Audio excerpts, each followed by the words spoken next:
Mobil komando yang pro KPU diusir dari lokasi. Mobil diusir.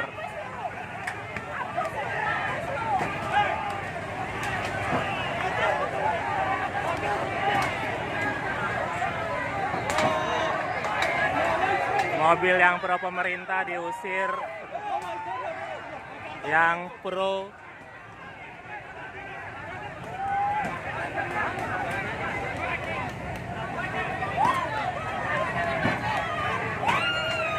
jangan batu.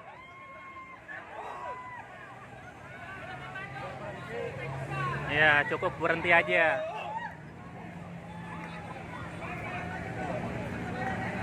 Jadi provokatornya dipukul mundur.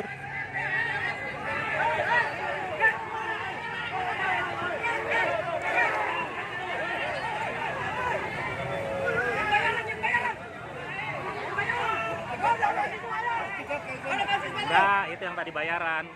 Tahan. Udah pada balik. Udah pada balik, no. Kabur.